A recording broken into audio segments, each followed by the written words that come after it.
So there are many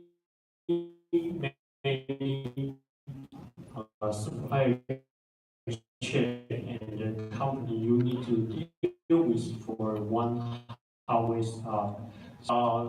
If you are with the software, you can do anything can be solo. But if you are run the Huawei, it's actually the symphony. So you need to dictate the direction. So this is just mentioned. There are a lot of things need to do from the EV validation to the final logistics. There are many things to do. What is the suggestion for the Huawei staff? The first thing is to have the internal expert. It's very good and lucky we have a lot of expert in Taiwan because most of the consumer devices made by Taiwanese. And secondary, if you are Huawei staff, please treat the factory as your first customer, not just your factory. Because to do the Huawei start risky business, so few of the factory they are willing to do the business with Huawei staff. So as if you are the staff, please treat your factory as your first customer to implement what advantage they should have to do business with you. And the second, next one will be expectancy match.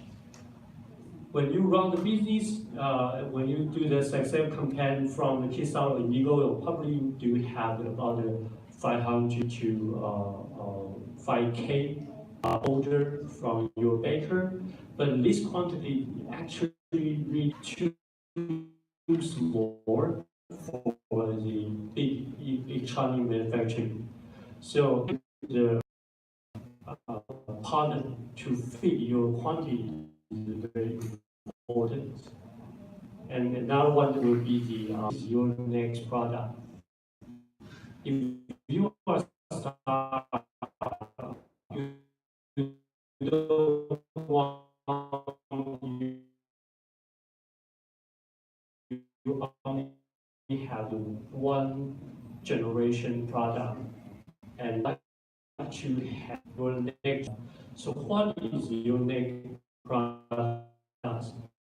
And what is your partner can do for your next product is very important. For example, if you would like to do the IoT device, you would like a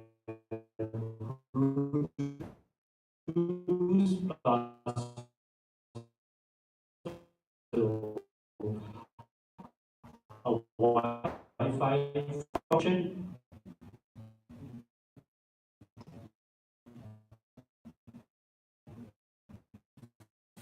How you were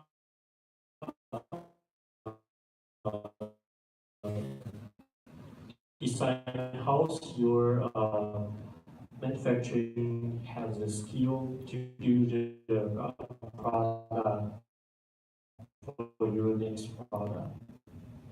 And next one, to preparation for to breaking up with the factory or your design house is very, very hard.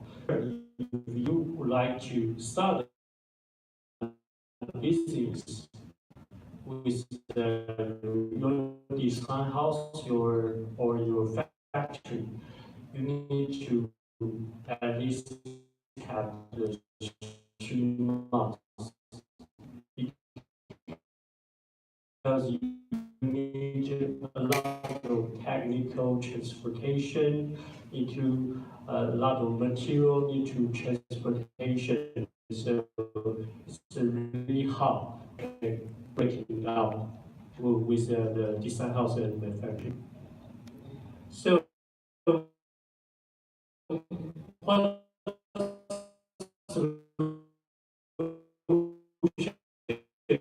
we do provide uh,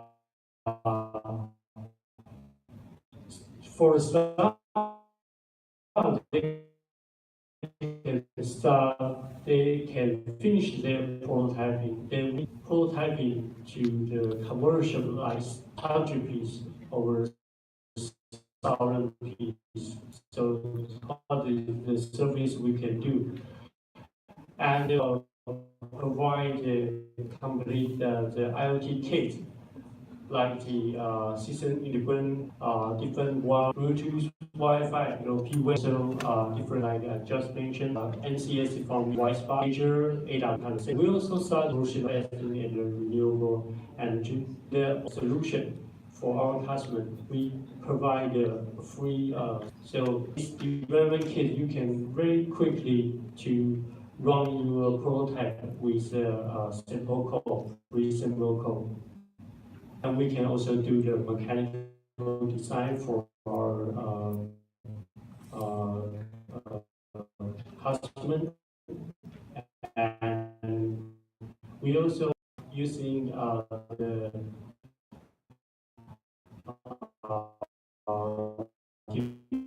capabilities to upload all the data from the WisePass, Azure, and Amazon. We also offer in Tsinghua University, which can provide electronic and 3D printer tutorial. A customer, they can do their power and showroom for them. So they will showcase also the live product to show to their customer. And we have the working located in the working space for the future world. So it's a very nice place, and they host a lot of events and to do the prototype. And we have the office here, and they offer different kind of like the CNC, high quality, and will is in EDD. So it's a new project called from the Star Parents, and we will have our R&D team located so the our portfolio.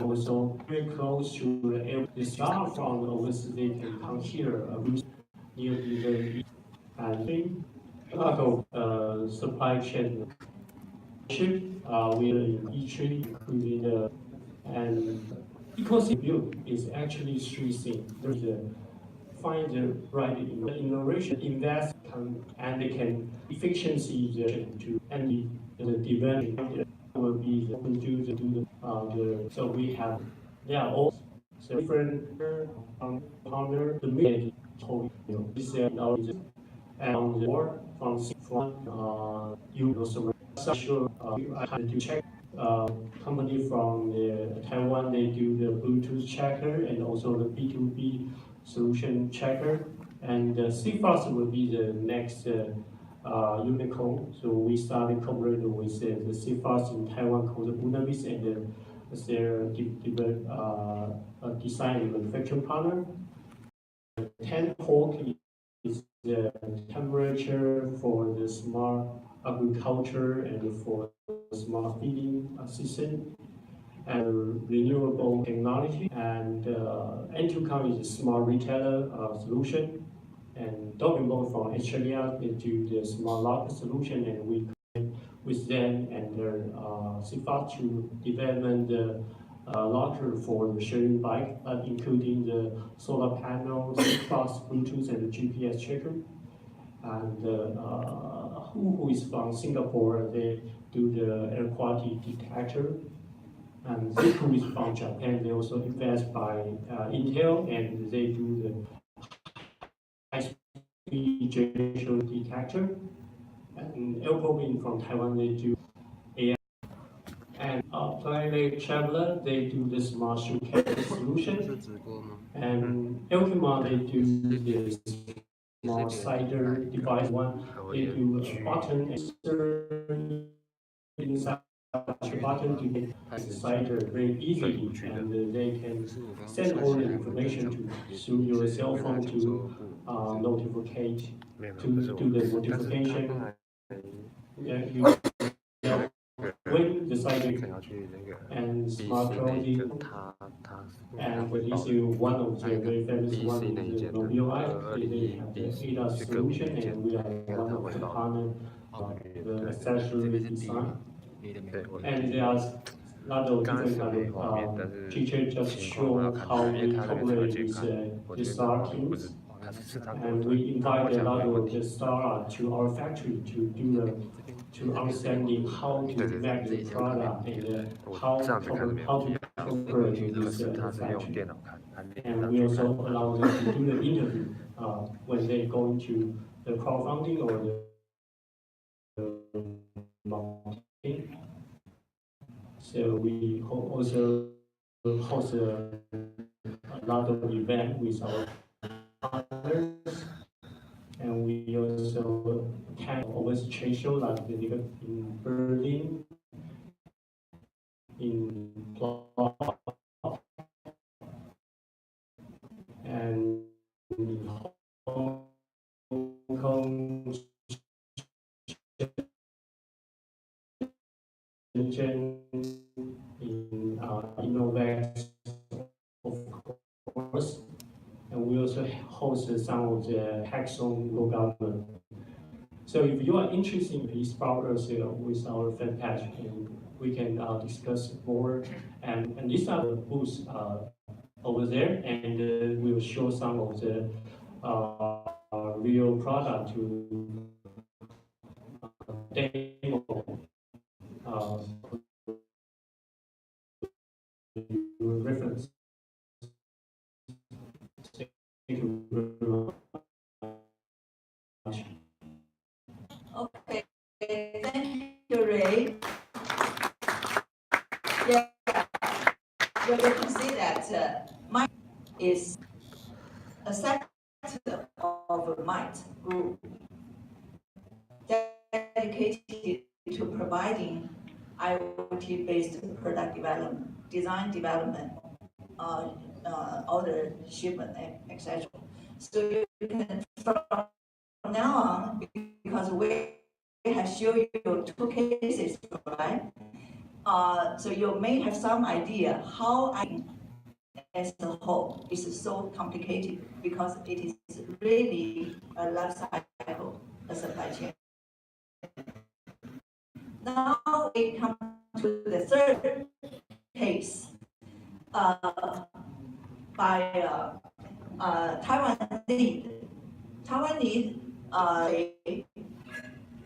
and his colleague will share with you how a module can be made and why they think to really define the specification with makers or startups first, because that's important but difficult. So Huawei is a modern service provider, the host of IoT product development. He will the supply how they support clients and customers in defining and modifying way. So Huawei will and his colleague will translate into English the way. Huawei, come on the stage.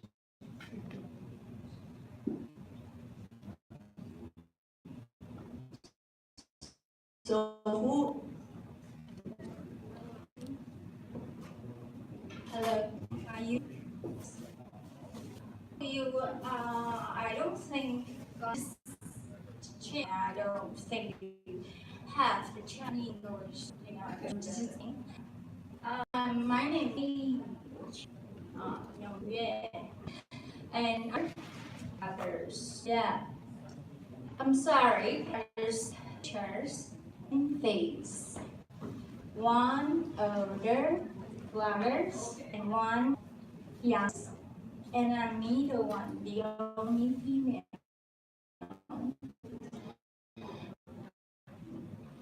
And last first,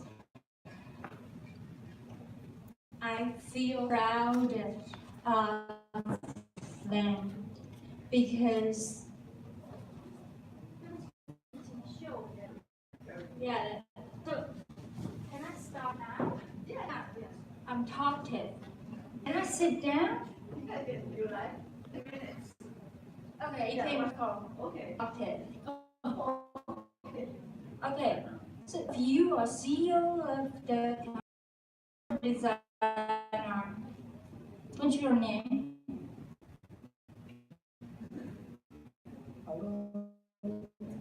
Designer? CEO? Meet you. What's your name? My name Misha. Okay. When your family think about you guys, and my father is not Mr. What timing. 做这个轻装修，但介绍的比轻装更容易，而且一 You see, have 这个轻 have by ourselves, and I am at education film since 2001, and my older brother as this film for almost 30 years. My younger brother, James. James? Where's James?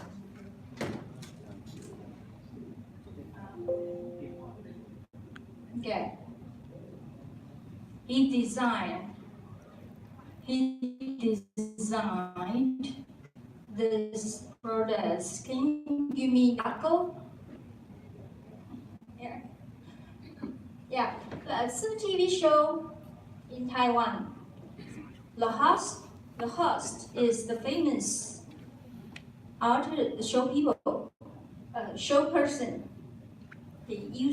She used to be the model. I don't know if you know her.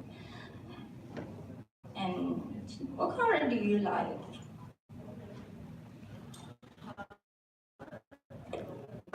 Blue? Oh, blue. And blue. And we always have Blue Monday. Do you have? but today is Friday. That's good news. Almost a weekend. But you are OCO, right? But maybe not. Yeah. Okay. Yeah. We have colors. Is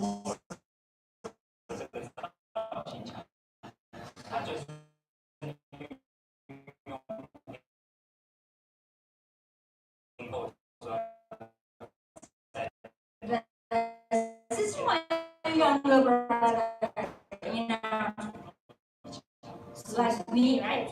We look exactly the same.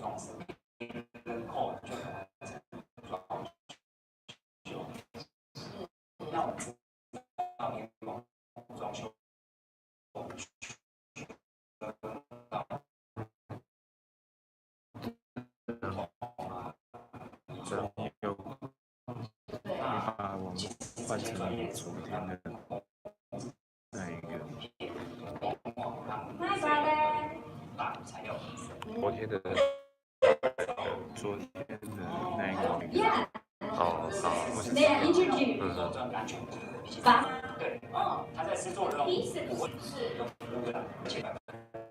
recycle, reduce, reuse. The material this is plastic. PP. 真的很简单哦，你要真的很简单，真的，你压看看，对不对？就这样，孩子也可以完成，可以 DIY 小朋友，简单了吧 I don't want to give you blue. Then 但是呢，你可以直接 just 像我们现在目前看到的， yeah, you did. Yes. 是那第二个 Yeah, yeah. 说不是它上 Yeah. 那比如说我们要动画，没办法，是完成的。 Let's look at Chris. 饭。相机法语餐厅， Let's brother. 而且真的还蛮有部分。 Design with your family 就可以做任何造型，比如说 and 在 puzzle 节庆上啊， your 或者是有一 own 个蓝光， idea, your 情人节我可以 own 的 picture. 那圣诞节我可以立个圣诞树或圣诞老人，再加上 Yeah, Christmas tree, 让整个 and you can have LED light, 节庆的 right? 所以就是可以随心所欲的做变化就对了。墙面的一小角一个乒乓球，好可爱哦。Yeah, 这个你一定没有发 the 现， board 其实它是一个电 have the floor full. 是 Right.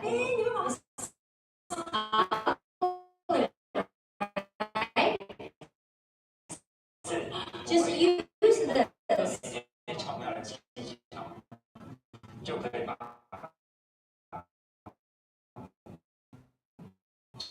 墙面原本不好的地方，把它修饰成一个聪明的墙。这样子。 Amazing, 色 right? 彩非常的活泼而且丰富，我觉得还蛮适合放在小 Oh, 房间的地 she's 方。 my 没 daughter. 错，可以当成白板来使用，让小孩 Also, you can draw. Let your kid draw your wall. 就很长， So now you can 像萝卜。 home. 哇，所以你看的好处多多，它可以美的墙面，然后它又省时省力之间。因为其实呢，如果真的喜欢的朋友们， Then I have the birds. Plus nature powering back. Many things I feel sorry, but like or something else. The countries and let's are humans doing things to Earth. That's why how to protect our home. Things we don't have steady to work and harder.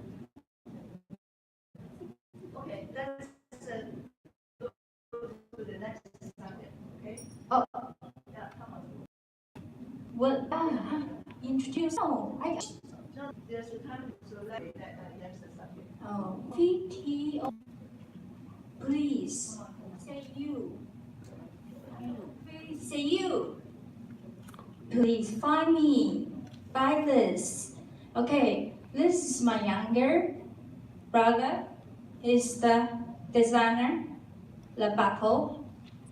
And my brother, my older brother, he's the CEO of the product, the CEO of the production, and boy, he's the marketing. And I'm the assistant because of my brother's, journey here. Now, I also want to continue the products. Yeah, because see, you can tell the memory, the material is recycle, reduce, reuse. Okay, recycle plastic and reuse this and reduce the pollution. I'm exporting the big tree, the plants. Yeah. Okay, and also the kids' propagation. Oh, they asked me to They ask me, yeah, yeah. It has been the same temperature using its heating system and has been waiting for the patient to have a wonderful smart wash light makes it easy for the aged people and young children to want to feel comfortable by the intelligence of Yeah, this product is designed and made by using sensors for voice and also to control makes you the enjoy your toilets. time in the toilet just like a normal. Smart wash light has the service of speech recognition, and you can operate it with your voice. It offers your family members more convenience to have a great experience in the toilet. Smart wash light gives you freshness and enjoyment every the whole family from the presentation. So the plastic tire they just introduced you is only one of their product and service to provide mock-up and molding services.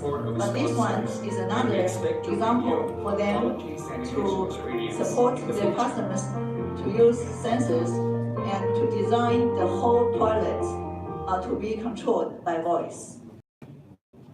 Oh, this is, No, stop.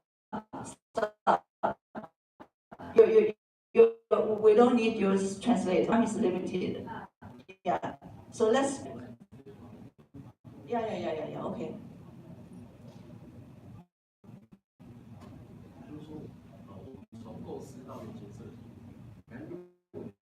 Yeah. The left one is the original one. This one need to be tested. Left one, that's about the stage to.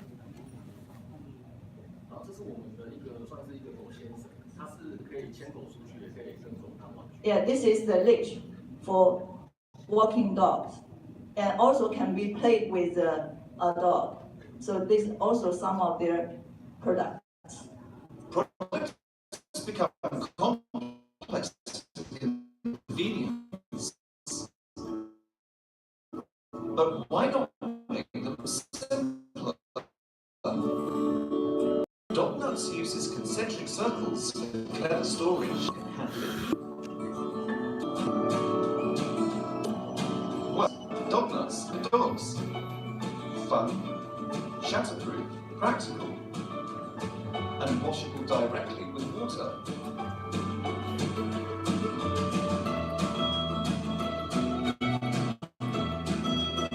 The coolest thing is that you can change the rope length, and you can also pull 2 dogs at a time.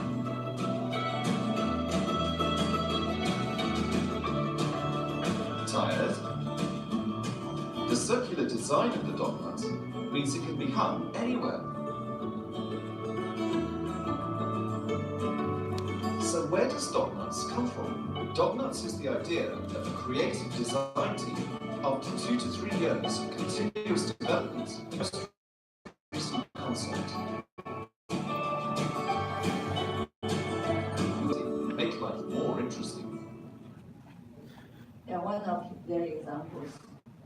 As Ray just also reminded that the whole process is continuing a modification process. So when you design one product, you might need to consider also what's the next generation. So the dog leash circle is just one of the examples.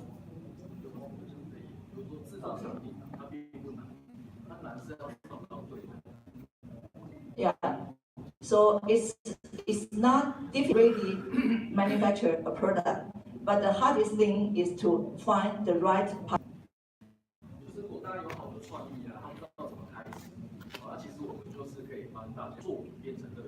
Yeah. So because the Taiwanese is a company who is specialized in mechanical part and also the molding or mock-up part.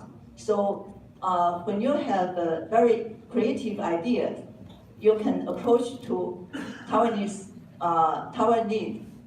service provider like you can go to the mock-up company and tell it to support you and to help you to really concretize the idea.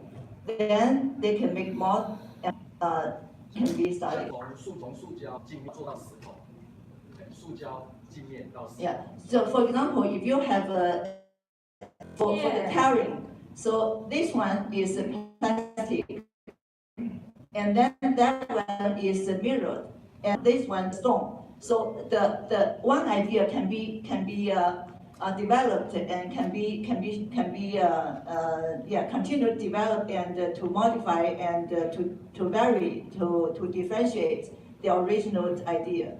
那我们最主要想要讲的就是说，我们希望说，它这个不只是一个 idea， 它不只是一个作品，我们是希望说，我们可以把它变成是一个热销商品，我们把它给量产制作出来。Yeah.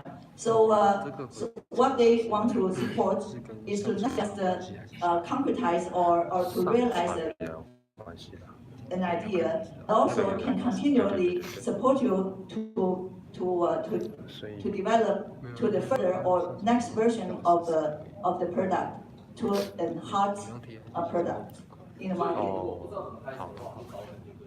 Yeah. So they are the possible partners for you to support you to produce and to design, especially to design and to realize your very initial idea to the maybe customized, manufacturable product. Okay. Yeah, thank you. Yeah. No, stop. Thank you. Because the time is up. Okay. Yeah. When we have a panel questions, you may have further questions for Okay. Let's go to the fourth case.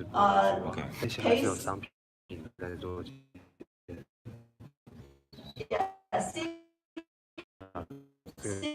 is from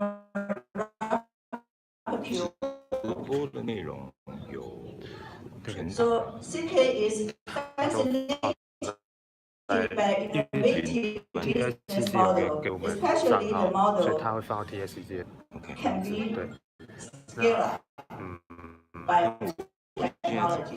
He is experienced software team builder with a demonstrated history of working in the network storage, Wi-Fi, videos. Now he focuses on new startups and new products, accelerating sales cycle by social media. It is the CEO Incorporation, founder of Stream, which is TC streaming company.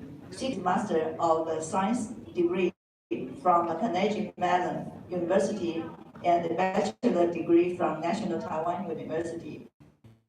So after our three previous cases, CK will kind of sum the whole concept of IoT prototyping life cycle. Thank you. The floor is yours. Hello, guys. Rainy day could happen anything. All right. So let me start with the. This is a company roadmap. Hello, everyone. I'm Tabby. 海比今天要跟大家介绍我们的执行长 TK. I'm going to introduce our CEO, TK Wong.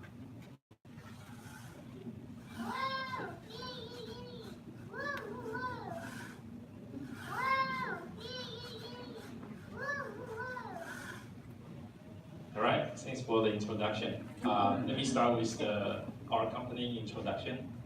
And so for this robot, is a companion robot. It's just one example of the project that we help on, and I'm gonna elaborate more later. Okay, so RobotQ is a Taiwanese company, and its company goal is to close the gaps between makers and for the consumers.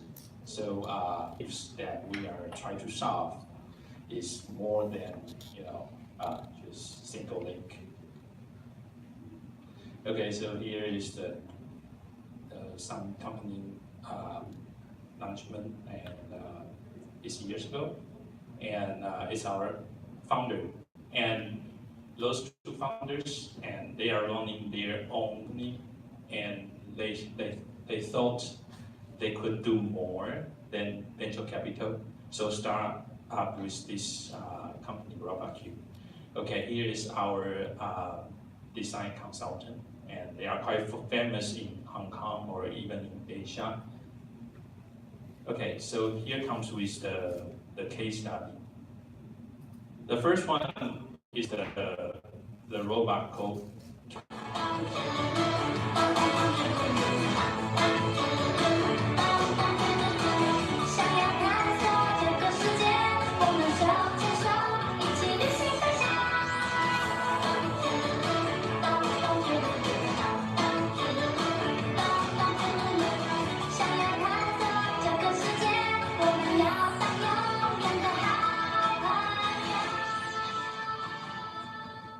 Okay, so robot is quite interesting. He can talk, he can dance, he can tell stories, he can do educational function. For example, like they could teach the kids calculation, okay, or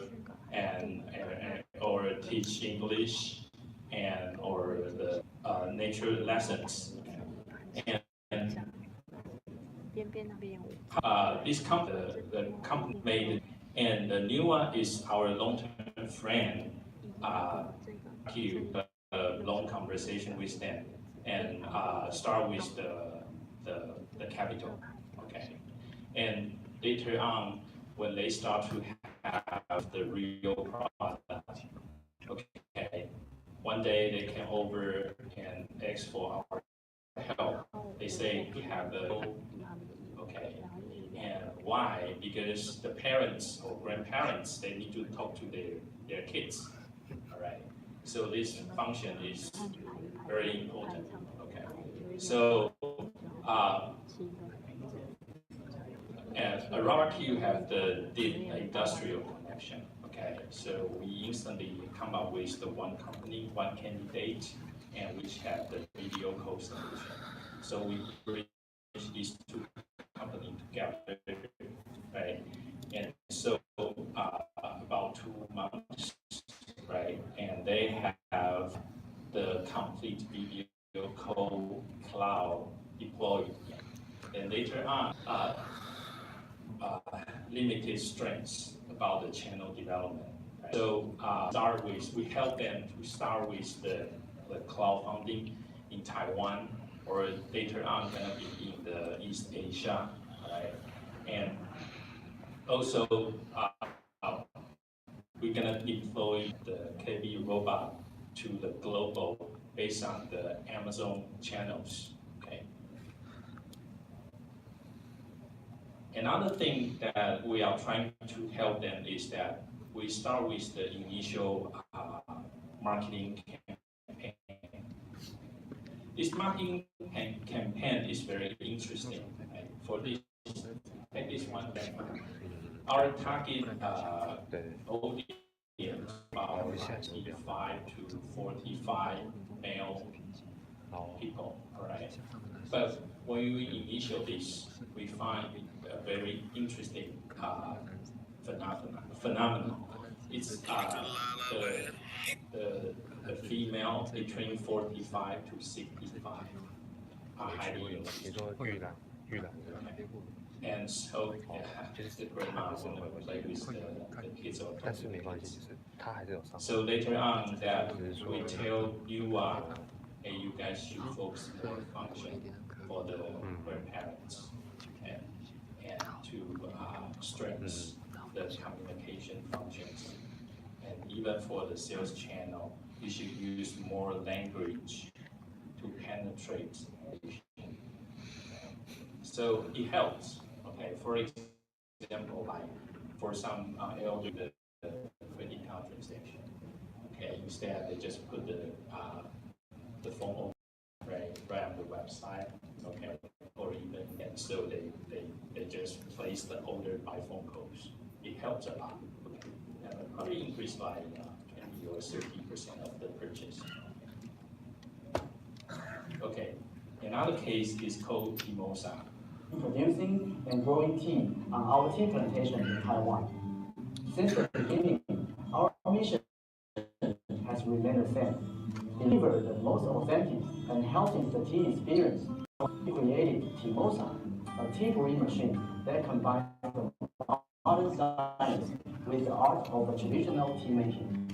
The brew important to making the perfect cup of tea. Brewing with water temperature that's too hot can damage the natural antioxidants in the teas. Steeping tea leaves for too long can also create a bitter flavor. That's why many people add the artificial flavors and sweeteners. Timosa is an automatic tea master which learns your taste preferences. We utilize a special extraction method, ultrasonic extraction, which rapidly takes flavors out of tea and enhances the antioxidants and aroma naturally. The Timosa companion app gives you the option of customizing the brewing temperature, strength, and cup size through your device remotely. You can join the Timosa community to explore the tea recipes and craft. So this one is a cool product. It's a tea version of the tea version of the present. And they did the project launchment in Kickstarters and Indiegogo. Okay, they did it.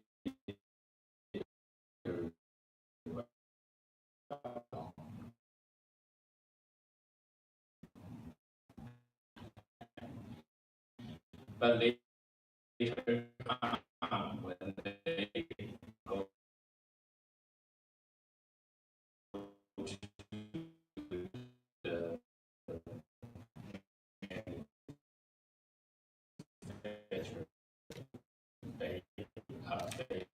face, right, they encounter some problems. Okay, they start to defocus.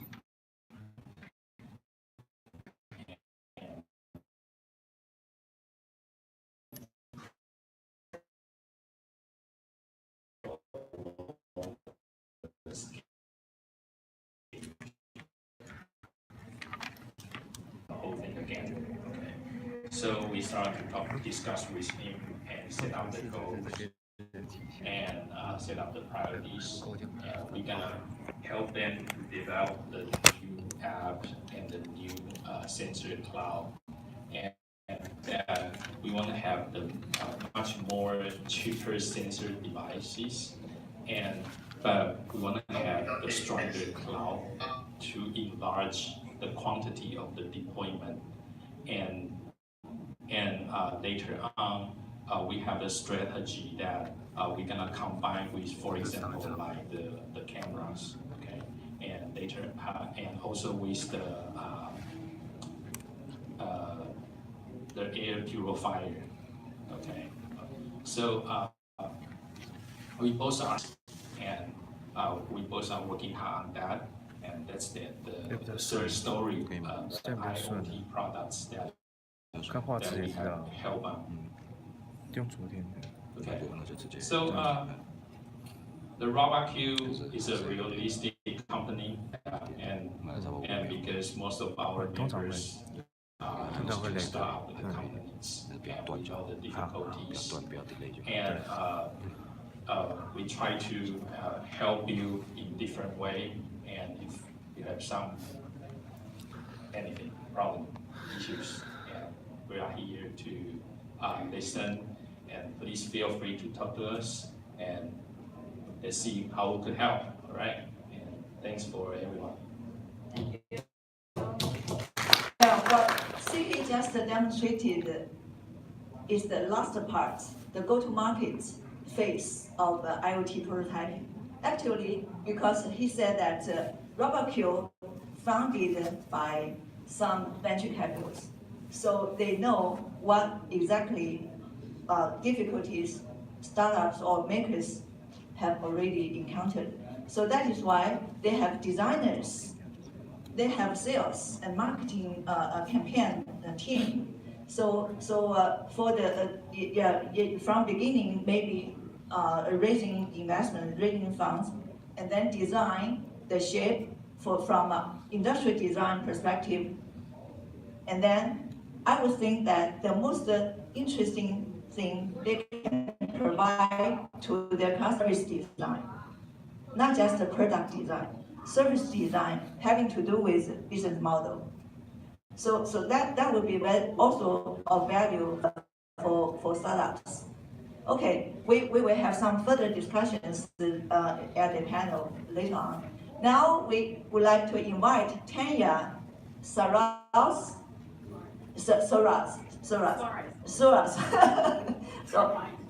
Tanya is the founder of IoT Tribe and also CEO of Blue Specs and the board member of Alliance for Internet of Things Innovation.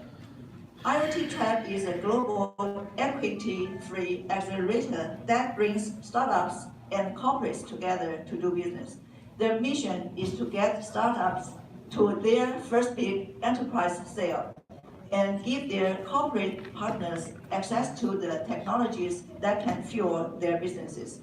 Their current program, IoT Tribe North, is based at Barnsley's Digital Media Center at the heart of UK manufacturing, helping IoT startups improve products, gain market traction, and secure investment for growth. I'm sure that Tanya could best represent the demand side and what problems they are facing and how service providers in Taiwan may be of value to the global startups in the home under the IoT Tribe accelerating function. Okay, welcome, Tanya. Well, first of all, thank you very much, Gen Global, for the invitation to be here, and a particular thank you to Eva for all the help that you and your team have provided all of us to get here today. And a thank you to all of you for still being here and sitting through all these presentations. I'm sure you must be wanting some coffee at this stage, but just bear with us a little while longer, and I'm sure there'll be a nice lunch laid on just shortly. So I am going to talk to you about the prototyping and transition from prototyping to mass manufacturing from the point of view of the startups. I think that we've had some excellent presentations today from Gilbert, from Ray, regarding the view from the and prior to the factory floor, what they see coming in and the requests that they have to deal with every day. I'm going to go through some of the things that our startups have experienced when they've gone, as I say, from that transition from prototype to addressing the needs of a much larger market. So before I go into that, I'd like to see if I can actually make the clicker work.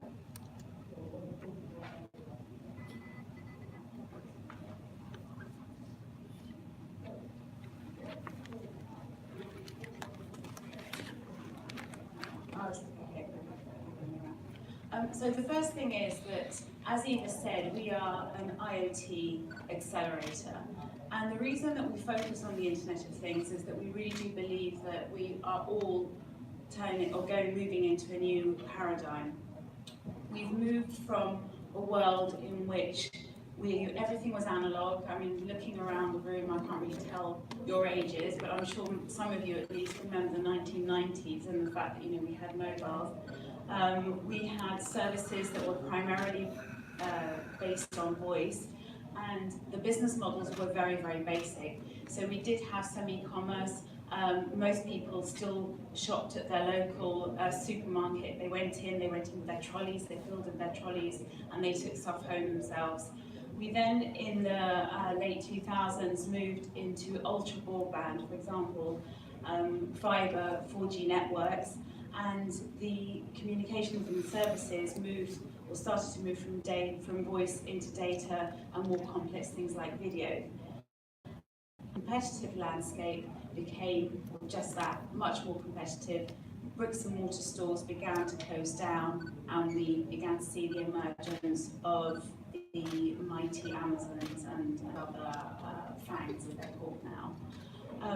We're now really entering the intelligent phase, so we're moving into an environment in which communication is much, much faster, and it's going to enable a whole range of new services that are about a sensor and an actuator. It's about actually having things that are able to act on themselves and don't require or require the least amount of human intervention possible. When we talk about the Internet of Things at IoT Tribe, we're not just talking about that physical layer of sensors and actuators, we're also talking about the artificial intelligence that you can plug into that. So things that can become much more automated to provide a better quality of life and to make all our lives easier, not just at home but also at work. The other thing is, of course, that as I was saying earlier, that there are new technologies coming on board on stream and becoming much more global in there. And those are going to be technologies that are going to give rise to a whole new generation of Internet of Things startups.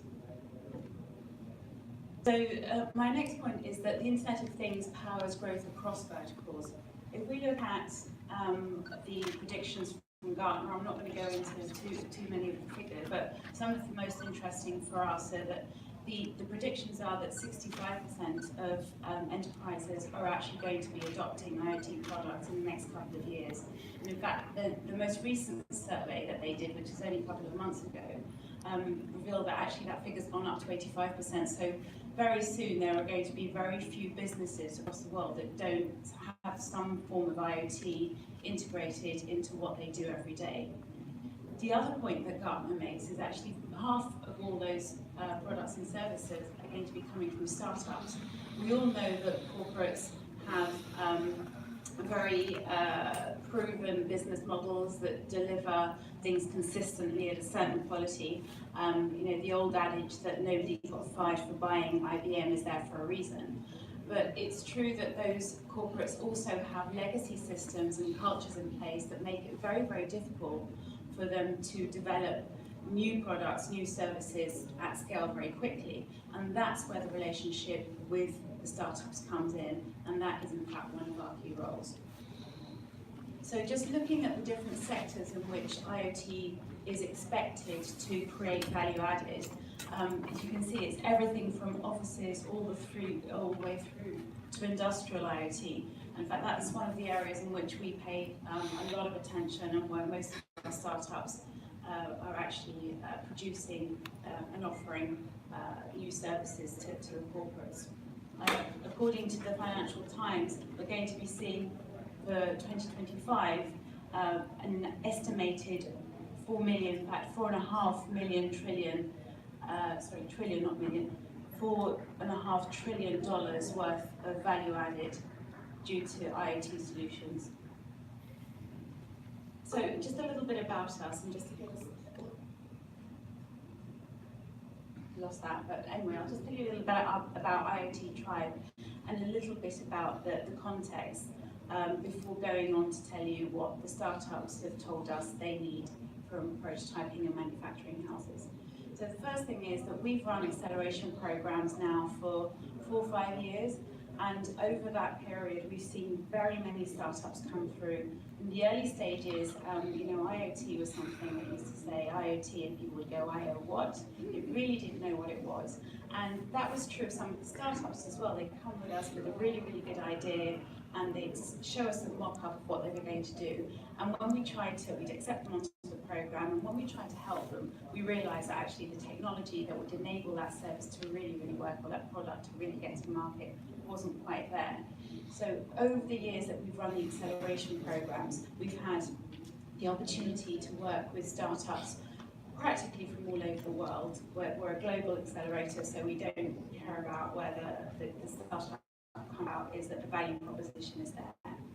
And as I was saying, over the years, we've seen the transition from those very early products that the market wasn't quite ready for them, not because there wasn't a need, but because the technology wasn't enabling them to be produced perhaps at a price or with a level of reliability that was appropriate. And those startups from those very early days have now transitioned into companies that have very, very good solutions and that are working with some of the major suppliers. And we have two of them here. So the first one I'd like to tell you about is Gartensberg Sabrina. So Gartenberg Sabrina's here in the front. So as you can see, it's a beautiful smart garden. So for those of you that perhaps live in flats and manage to kill your plants every day, or every time you buy some basil or whatever, then this is definitely a solution for you.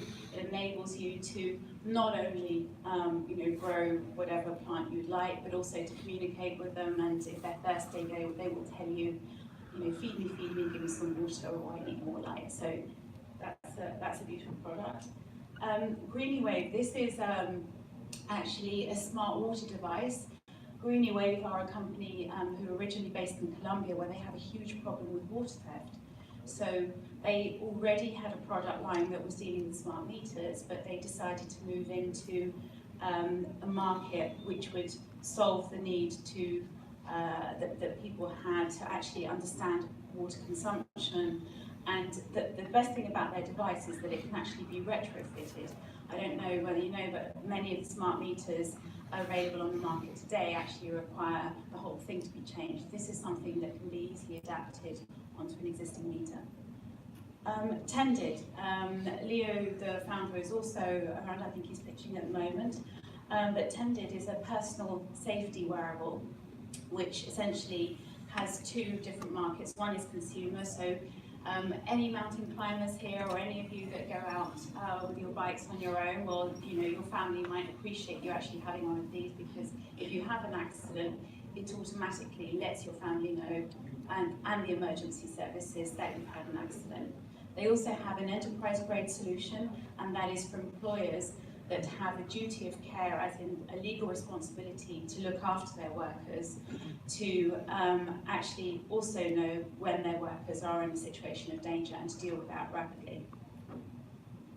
Standard access, smart locks, and the nice thing here is that it isn't like any normal smart locks or many of the solutions available on the market.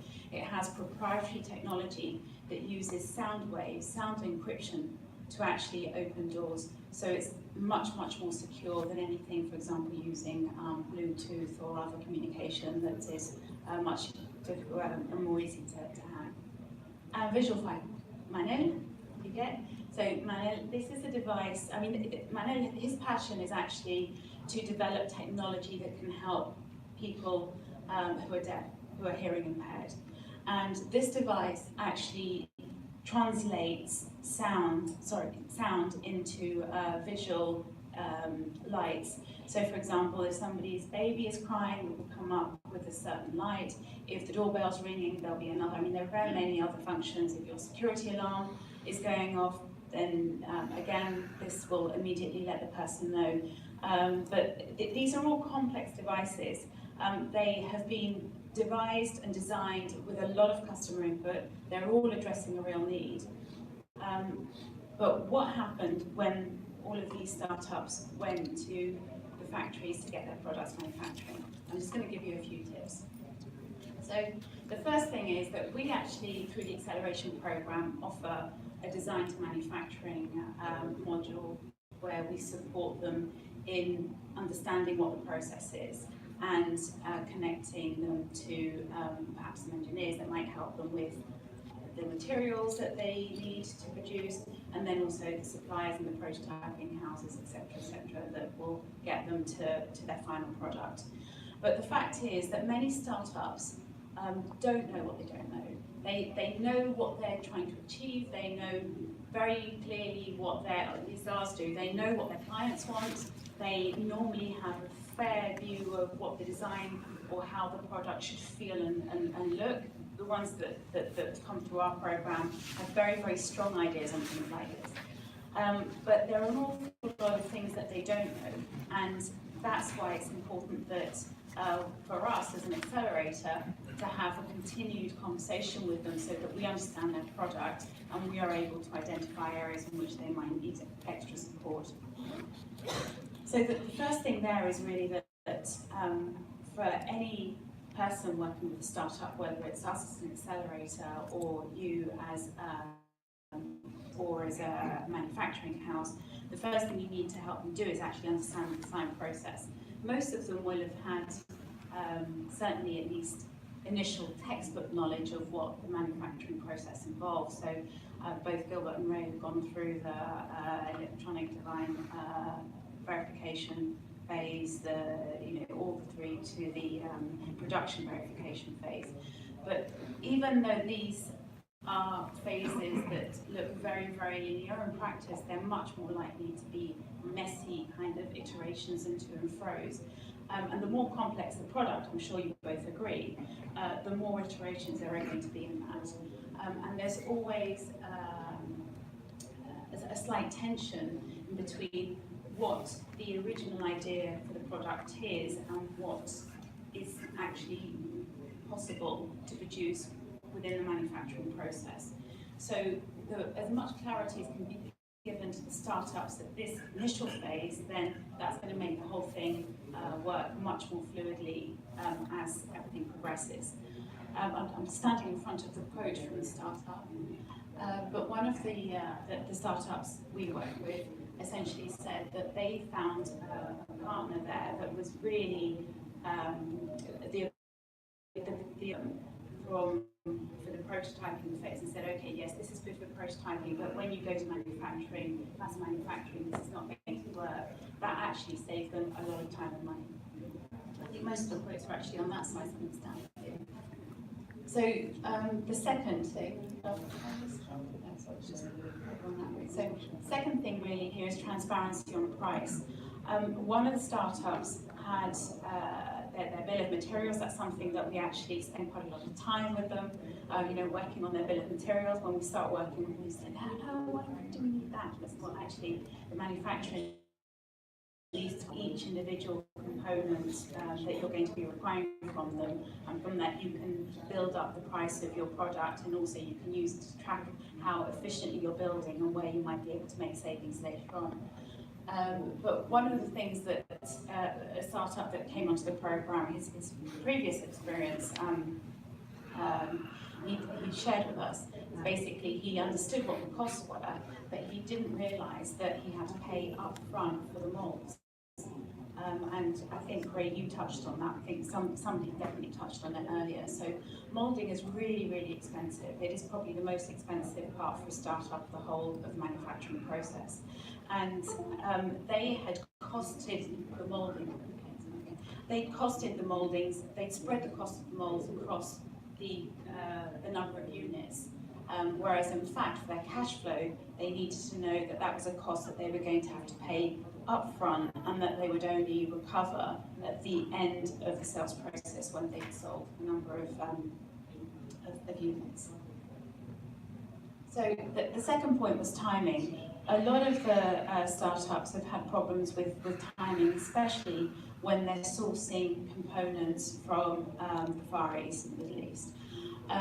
So a number of them do turn to European-based design houses and manufacturers simply because they need some components to be delivered much more quickly than they're available. And I've just given an indication of, one of the startups said actually what we need is a turnaround within 8 days. That would really fit in with what our clients need and what our customers need, and enable us to fulfill our orders much better.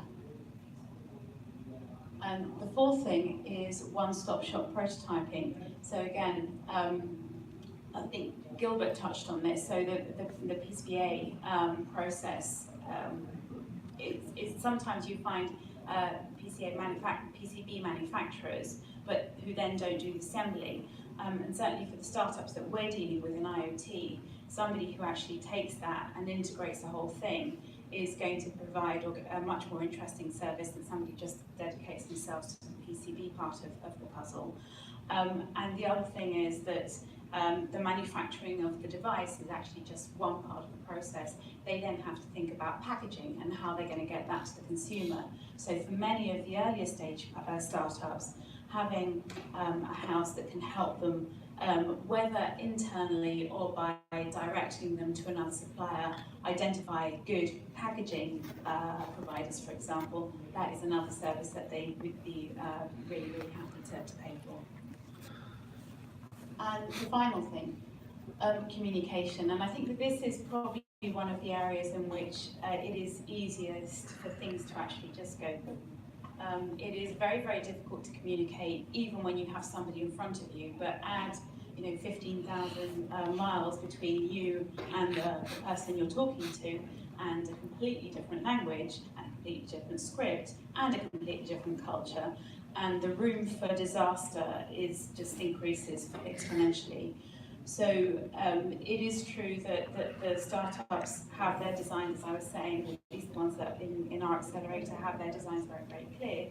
But there are things that when you take those designs through to the factories and the manufacturing process, that there needs to be perhaps some adjustment because something hasn't quite worked, or because there's been a new regulation that has actually required something to be done differently.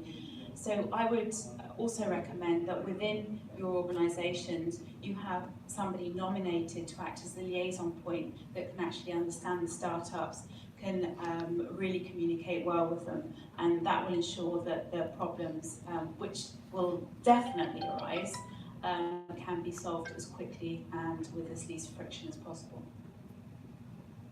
So those are, I would say, the things that the startups have told us directly that they need from manufacturers and prototypers. But there are also a couple of other things that I think that you should know that they need, and they are things that are required by their investors and by the market more regularly.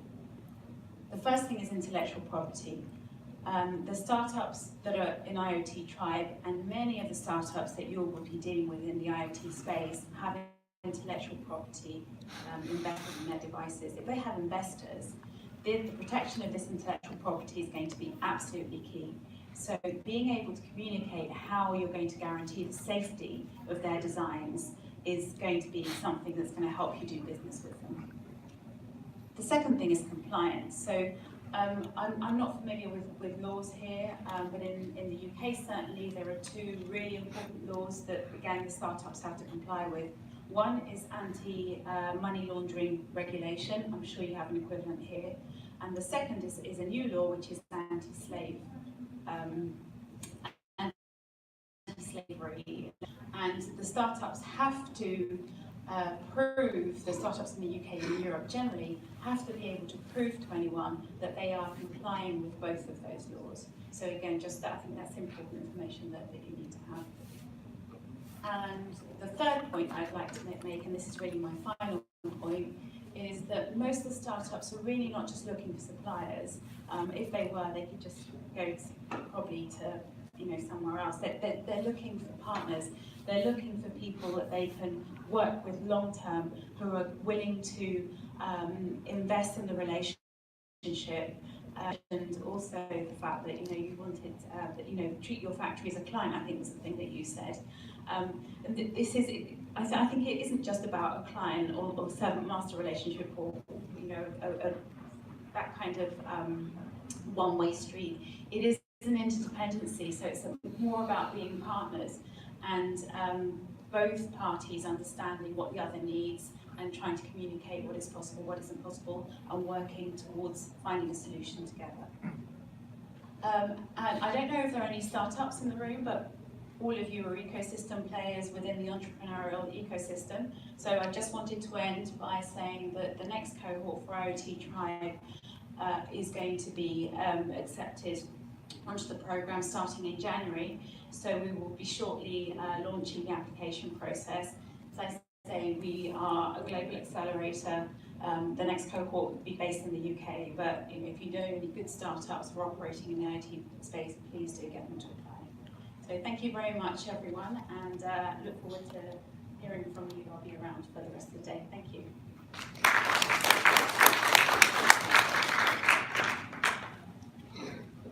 Thank you, Tanya.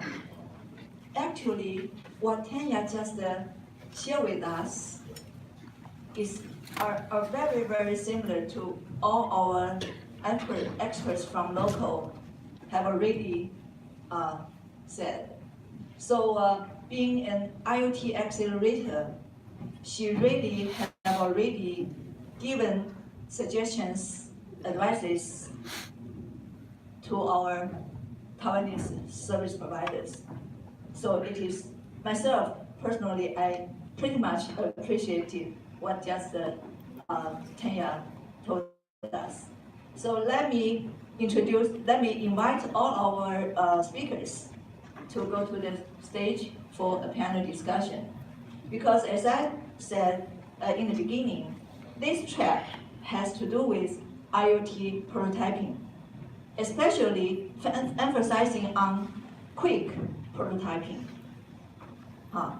So the reason for this track is so important in this event is that Taiwanese government really wants to develop Taiwan not just a manufacturing hub, but prototyping hub. But how can we establish that kind of a hub for supporting local and global startups?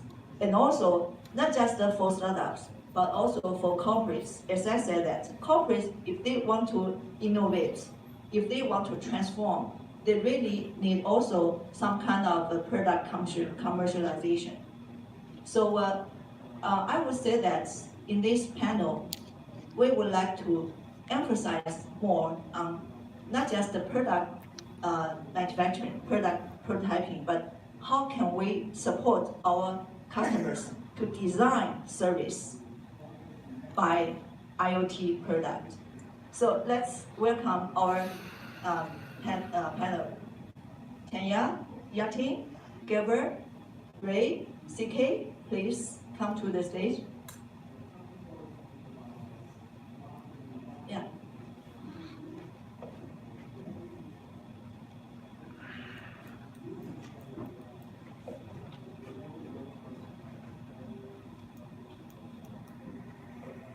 Okay, maybe I sit here because from that will be blocked. As I just mentioned, in this track, IoT is the focus. But I'm sure that all of you, when you agree to participate in this track as a speaker, what would you expect from this track? Because every one of you have your own agenda, right? In terms of your business, in terms of maybe sourcing some kind of service, or in terms of providing some services to your potential customers. As Tanya emphasized, it is very good. Not just a customer, not just a client, but partner. How can we expect our partners to work with us as a team to support the process of digital transformation? So may I ask maybe from Ray, what would you expect from this track to go beyond? I think the really important key for the how we start is you need to know exactly what your weakness. Normally, from the investigation, the team from the how we start is about 6 to 9 people, and most of them is younger and the experience is less than 10 years. So it means when you like to go design to how we start, may challenge like the finance. Finance will be always the first one because the hardware is not software. If you do the hardware, you need to burn a lot of money. The secondary is ecosystem, or we call the supply chain. How to find the right partner. I think the China just mentioned very good. We should treat our supplier as a partner, probably not just a client. They should be your partner, but it's very hard to do because from Taiwanese guys, you always think that we pay, we are the boss, but from the partnership between the supplier and the Harvester is exactly you cannot go with just pay by money or just a contract. So you need to go deeply with your partnership. Okay, so simply, what would you say? The expectation you come here and you want to get or obtain. Okay, so actually I don't have too much expectation. So I'll just give you some points that I spent so many years. And the first thing is that enjoy your startup path. Try to appreciate the whole path. I know it's struggling, it's painful, but try to enjoy it. The second thing is that try to score each time when you ride on the hitting zone, okay? And try to make the first base just one base hit, okay? Don't expect you're gonna do the home run. It's so difficult right now. But if you start to get the one base hit, and you're gonna score, okay? And because I saw so many startups, they did very well at the Kickstarter, but they failed really hard, okay? They don't know what's the next step or the second product they're gonna have, okay? So just move fast and try to make it on time and see how things happen, right? Okay, how about you, Gilbert? Today I'm talking about the value chain for the innovation. Because I've been in the manufacturing field, so I know the difficulties, not just because of the technician or whatever. One is you need an ecosystem. Okay. Now blockchain is a new tool. The blockchain will provide a new ecosystem for the innovation. So that's my purpose here. I want to promote this concept using the blockchain to build your innovation ecosystem. Okay, they will help you to solve a problem for financing, technique, and you will find the right partner for all these stakeholders in the ecosystem. Thank you. Okay, Yatin, since you're here to introduce Make in India, but you may have some hidden expectation, right? Not just signing the G Asia Plus, but what would you expect from Taiwan in terms of prototyping? So I think for us, our major challenge is designing and setting up the entire ecosystem for design for chipsets and high-tech manufacturing in India.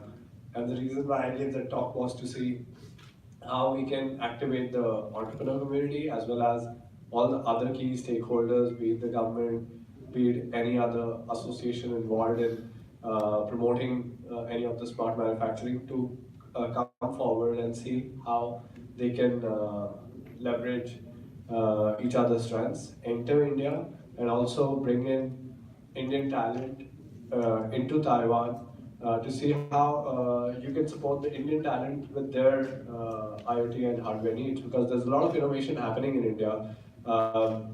Everywhere there's smart tech being deployed. As I said, fintech is a big thing, but at the same time, as we are building our infrastructure, as we are building our highways, as we are building our smart cities, from our lighting to our road transportation to our toll collection, everything is getting automated, and all of this requires huge amount of IT hardware, right? But we don't have the capability to manufacture that hardware. That's exactly what we are looking from Taiwan.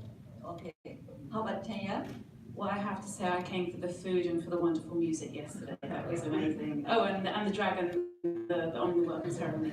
But flippancy aside, clearly we're all here for networking, hopefully to learn something as well as to share our experiences, and certainly that has been met on my side. I've certainly met lots of interesting people and learned things that I didn't know before.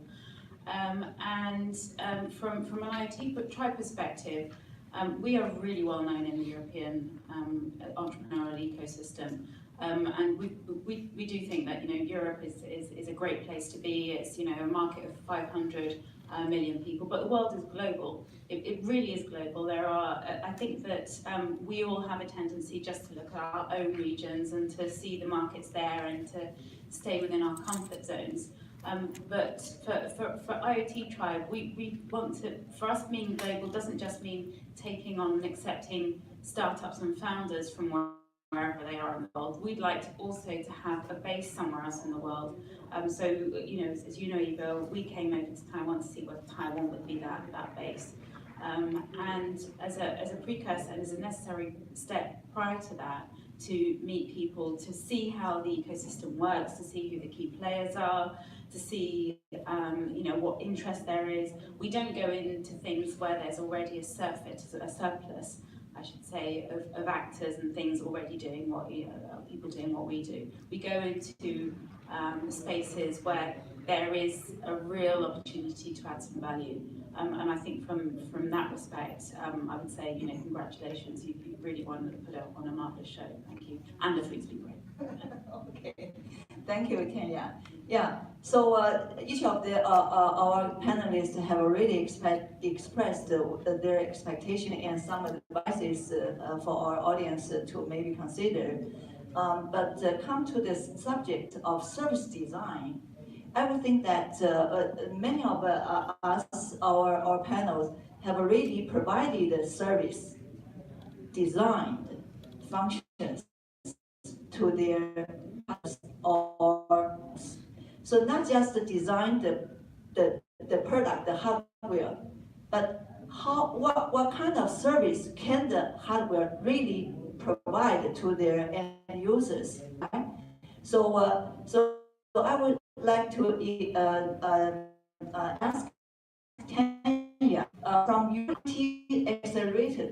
You have already from life cycle, right, to realize your startups to go to market. So the whole journey, you might have some focal thought or the critical thought. What kind of service your startup really want to provide to their end user or consumers in the market? Transactional relationship, which I pay you, I deliver, and it is much more about dialogue. It's about understanding on both sides. As I said earlier, have an idea of what I want to do. Even if I give you some perfect, CAD files for you to reproduce, there's definitely going to be something that doesn't work. But there might be a new, with advances, for example, in material sciences, it might be that for a production process that is actually much more appropriate, suggested, or a new material, and you have to understand how you can in the process, because obviously not all materials are suitable for whatever internal mechanisms you might have. So I think it is about dialogue, and it's about moving away from that transactional view of the relationship. Yeah, thank you. So Yatin, when you share with us Make in India, you mentioned several the 6 focal areas, right? Including own design manufacturing, firmware development, system electronic design, right? So not to mention some other, for example, quick prototyping. Quick prototyping is easily to understood.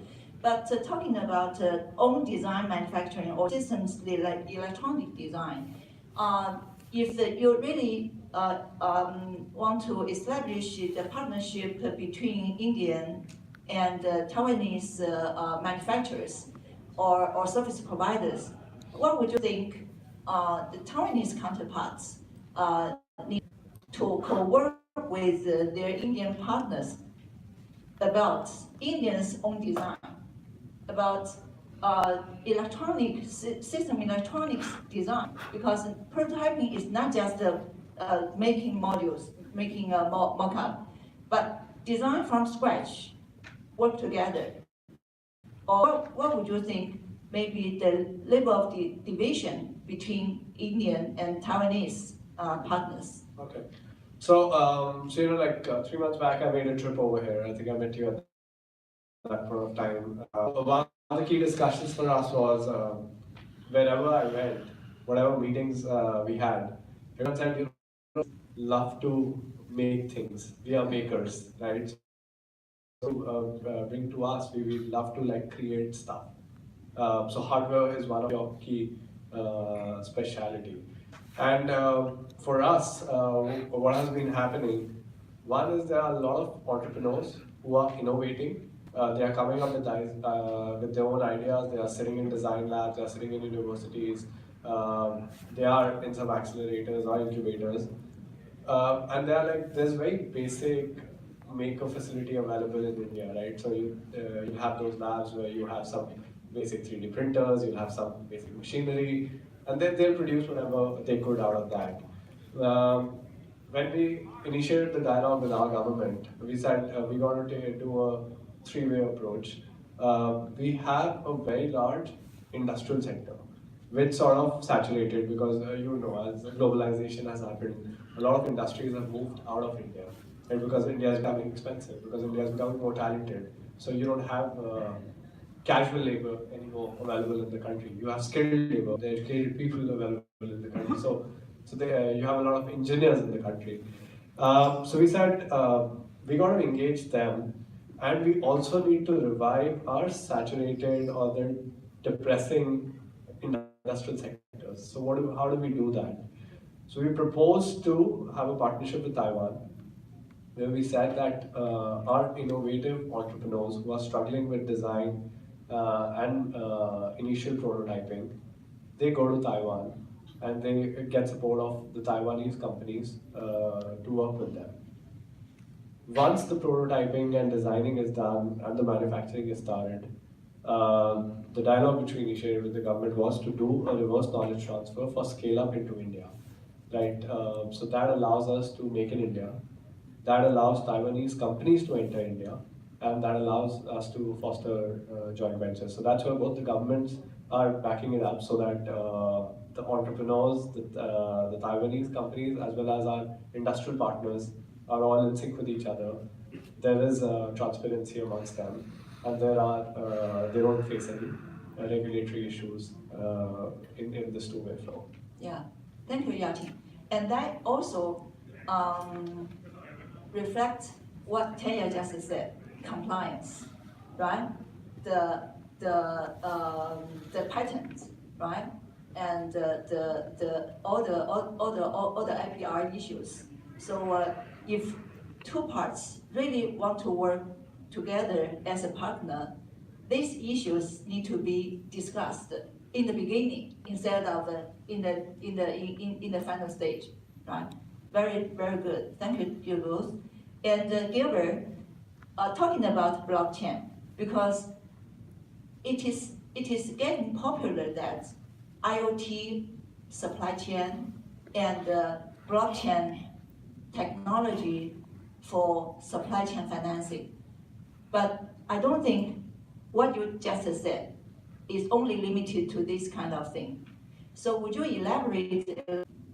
Mostly, people always think a technical point. Actually, the technique is old technology for the blockchain.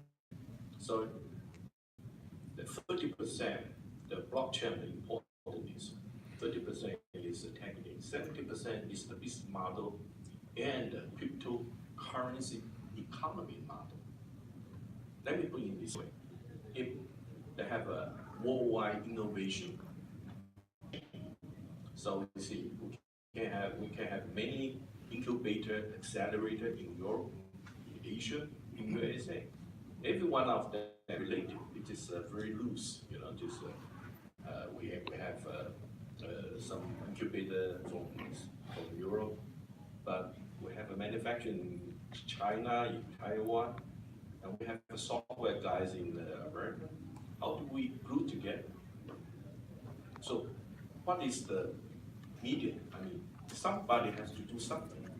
Blockchain is a matter of trust.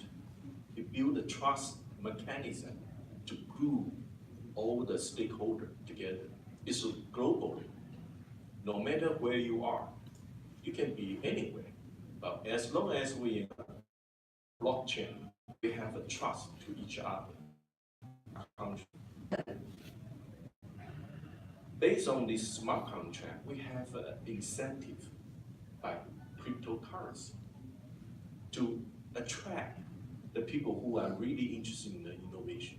So let's put it this way. All the supply chain, we're always talking about the supply chain. Mostly the supply chain we're talking about is a traditional supply chain, like Foxconn for the mass production. But not the innovation supply chain.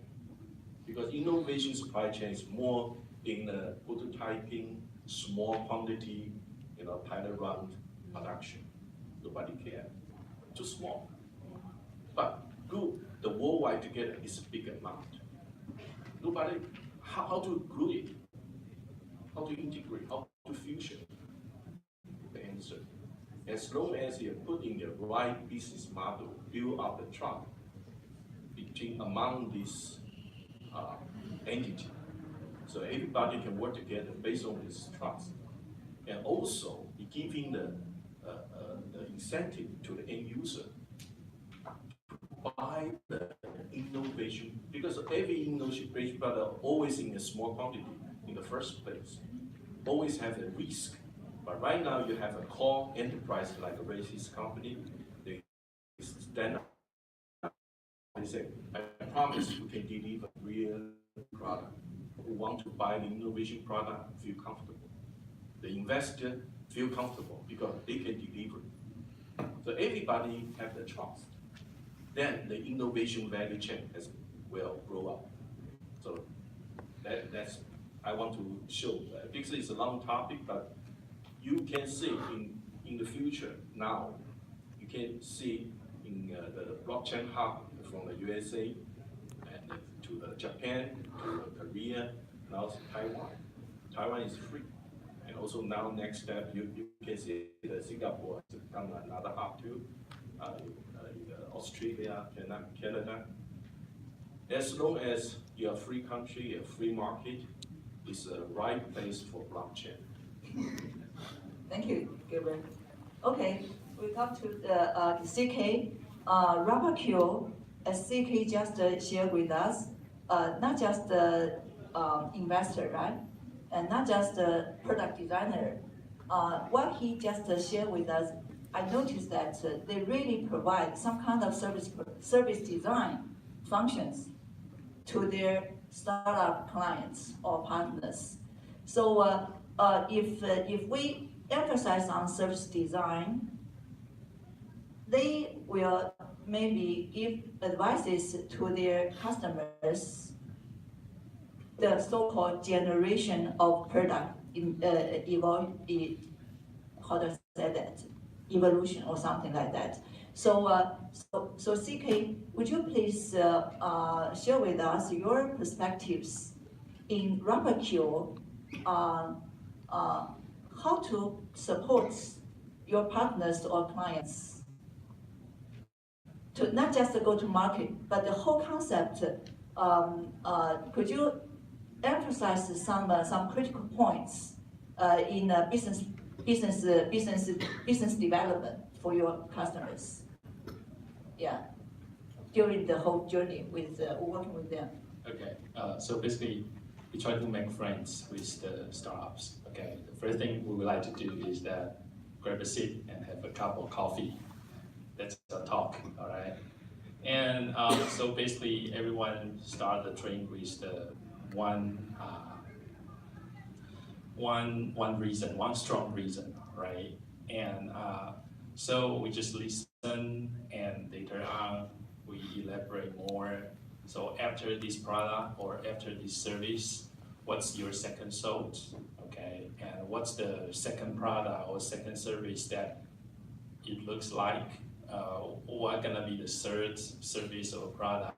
Okay, how the first one and second one are related, and the second one and third one are related. Okay, and so we would give them some ideas and whether it's feasible or not feasible at this moment, and try to make them think it's a complete system.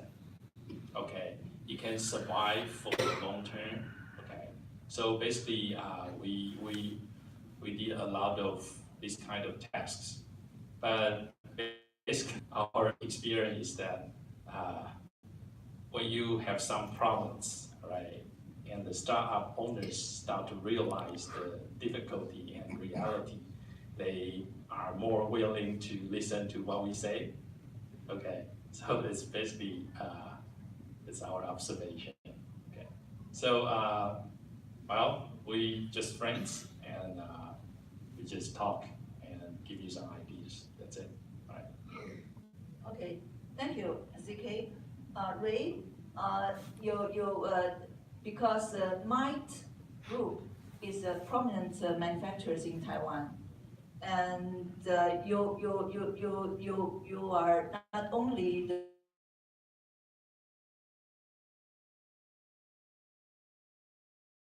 also the direction of a product designer.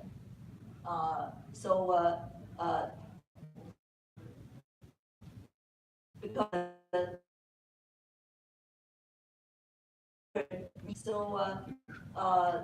Mighty Nets,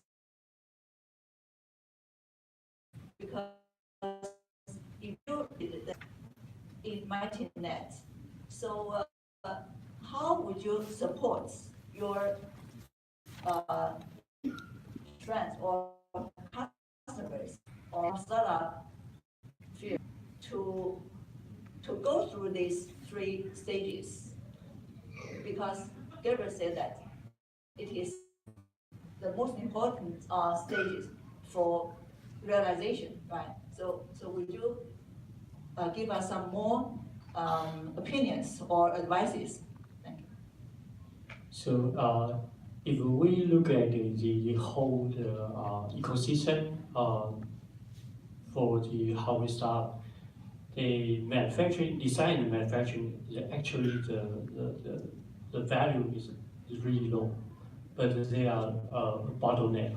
So that's why Gilbert mentioned the process is important, but a few people know that, and we also understood that most of the houses they are software. Their sound and their mindset is from the software, and they used to think software need to lead hardware.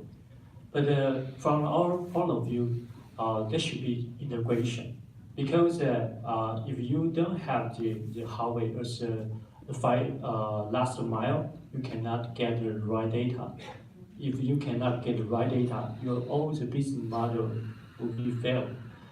So we think the bottleneck is low value but important. Every process need to be precise, and people or our portfolio they always would like to rush the process. They always would like to we don't need the EVT. We want to go to small production as soon as possible. But it's so risky if you don't have the right process. If you don't know the test plan of your product, the biggest risk is when you launch your product to your market, you probably will be fail and get a lot of complaint from the customer side. So from our team, we call the service is not a traditional OEM or ODM. We call the JDM. So it's a joint design together. So we do the joint design. If you are software part, however, SAR, you know the front end, you know the back end, you have your IoT system, but you don't have the hardware. It's fine that we can support the hardware and the phone, all the electronic, and also including all the certification. If you are already familiar with some of the hardware, fine, we can just do the manufacturing, the small run to the mass production. So they're flexible. And we also charge them flexible. That's very important for the house start because most of the house start they cannot afford the huge we call the development fee for the whole project. They cannot feed the 10 or 20 people to do the whole process. So we suppose them joint design service so they can choose what service they would like to have in our site. Okay, thank you. So now I would like to open our floors to our audience. Would you have some questions for our panelists? Any one of you to have some questions? Yeah, please. Yeah, please pass the microphone.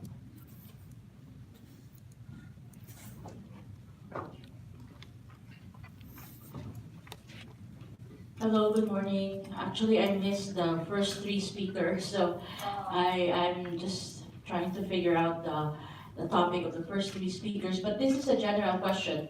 Yeah. I enjoyed the talk of the last three speakers. For the last 2 days, we've been talking about AI and IoT, and I really love the program of Tribe, and I'm really glad that you're global. So we also try to our IoT startups from the Philippines to maybe apply in your cohort. There's the issue of sustainability and entrepreneurship, the business model.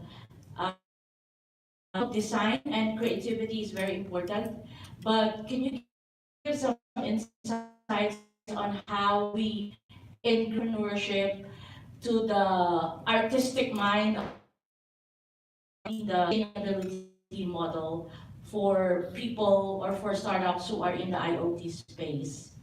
What could probably be the factors or the considerations in order for them to also design the entrepreneurship side of IoT production?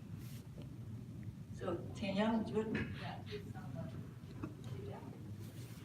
So I think the first thing is that certainly the startups that have come through our program, a lot of them are actually quite socially minded. They are entrepreneurs and founders first, so they clearly understand and have the drive to make a profitable, build a profitable company that hopefully they can then exit and earn lots of money. But that doesn't preclude the fact that many of them, and both Sabrina and Manel who are sitting here are cases in point, they have a very strong social conscience.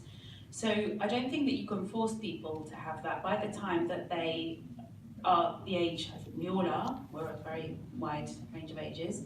I think that that's something that has to come a lot earlier, and it probably has to come through school, it has to come through education. By the time they come to us, these are things that they already have within their business model. So, for example, in Manel's case, he actually gives a percentage of his profits to, is it our technology? To create training courses for young people to involve that people company. So the system. I don't know whether you heard that percentage of his profits to fund training courses for deaf people so that they can then be integrated in technology in other companies. So as you can see, that has very little to do with us. I think that there's another aspect, and that is there are, certainly in Europe and probably elsewhere, there are a number of investors that will specifically look at the ethics and sustainability issue when it comes to funding a company. So I think that there are certain factors in the ecosystem generally that are going to be rewarding that. But it's not going to be the only factor, and there are many examples of companies that are very, very successful that are anything but ethical and sustainable. I think we just obviously don't put your money in, don't buy your products, don't buy their products. But just a quick follow-up, just a quick validation. Would you recommend that in the academia, there should be no silos in terms of entrepreneurship, creativity, and technical? Because right now, especially in some countries which are not really technologically as advanced, there seems to be a problem with the silos that are created in the school level. Like if you're design, you're just design. If you're entrepreneurship, you're just entrepreneurship. Would you think a model of really cross integrating these disciplines would work? Thank you. I think that's not.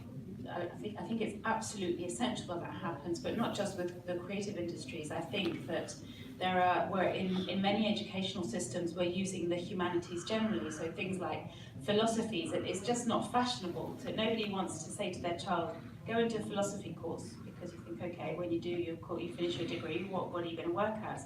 But I think that ethics and philosophy and understanding is really, really important for artificial intelligence. So the ways that philosophers think, the deeper questions that are not about what's your balance sheet, does your technology work, those deeper philosophical questions that are actually, okay, what is it ethical to actually program a machine to do, and how can you track, should we track the decisions that machines make on our behalf, all these things that are really legal issues. What should our legal framework look like? So I think that breaking down silos and introducing a more modular approach to education generally is absolutely necessary. I don't know if any other... Yeah. Well, some of you would like to add some comments? Yeah, thank you for your interesting question. Really, very well remind all of us, not just the product, not just the service, but some in-depth thought to be more sustainable. I would think it is our responsibility to be, especially if Taiwan wants to really become international or global IoT base, we also need to advance our thought to be a very good partner, to work with our global partners in a deeper way, right? So some other questions, would you, yeah, please.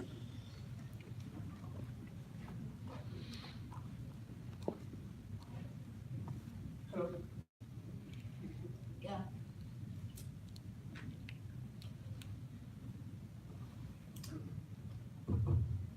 Okay, hello. So first of all, my name is Marius. I'm from Romania.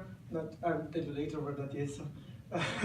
But first of all, thank you for your presentations today. So I'm a co-founder in an IoT startup. So I know hands-on what actually prototyping, design, and manufacturing was for us and how much it costed us. Okay. So the idea is that the question that I want to ask you: is there a way to reduce the costs between prototyping and manufacturing? Because in my experience, that was like a huge cost. Of course, the cost of not knowing things, the cost of learning things, of course, but actually sending 2 or 3 people to China for 3 months to manage in another culture, another language, which is a totally different English, by the way. So, to actually create a partnership, try to negotiate things, and to deliver in the end, it's a huge cost. Okay. So what we did was try to do first batch in Europe to understand the process. Okay, and it was cheaper than to actually go negotiate in China. So, yeah. Okay. So maybe well, that's a very practical question, and it's very common. For my past experience, I have met several makers. They came to China always. They go to the Huaqiangbei. Okay, there's a street that have all kinds of components. And you know, the Chinese always, when you come, they're very polite. I can do anything, no problem, no problem. Yes. Turn out all the problem is, okay. So this first thing, they always say no problem. Second, very few of them speak English. Okay, I met one case. This guy from India. Okay, he said he can speak English because we was chatting using the short messenger. Actually, that guy in China is using translation software to do that online. So when she came to the China, meet the guy, you cannot speak English. You need a translator to do that. The second thing. Third, when we do, actually we need a product manager. Actually, you need a product manager. The whole thing, we always have a BPN, business product manager, EPN, engineering product manager, OPM, operation. Normally when we do that, it's always 3 PM. But you need a big PA, very big PM, to have these three functions and deal with that guy. Because the guy who you need to have a partner, they have a contract with him to list out all the detail, right? Second, it's a development, engineering.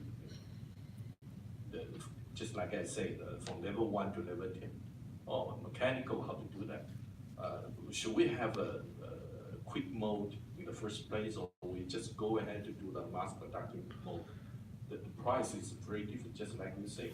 If I have a formal mode, very expensive. And very possible that this small watch, it will take you 200,000 grand very easily, okay? But if you have a quick mode, the maximum, say, the capability may be 10,000 units, but the cost may be just 30,000 RMB or something like that. So you have to make your judgment. And who can make the judgment? The product manager. He has to have a business side. You know, in the selling side, oh, you maybe just started, maybe got a Kickstarter, maybe 1,000 customers or something. So he make a decision there, okay? And of course, production, operation. You need to find a right company to manufacture for you. If you go to the Foxconn, you say, hey, I want a five. You say, 5 million? Oh, because they're based on million, they're based. You have to find a manufacturer say, 5, you're almost talking about 5 pieces or 500 pieces, right? It's totally different. So, at this moment, before we don't have a blockchain, it's all the hard money for you. It's hard money. I mean, you have to pay that. First, you have to have one good product manager, big PM. If you have one PM, can do everything for you. So that's why I talked to Ray. I say, hey, Ray, you have to take that responsibility for your customer. So you don't need to send 3 people to come to China. I mean, he has the factory in China, in Taiwan, okay? And he can speak English, right? Okay.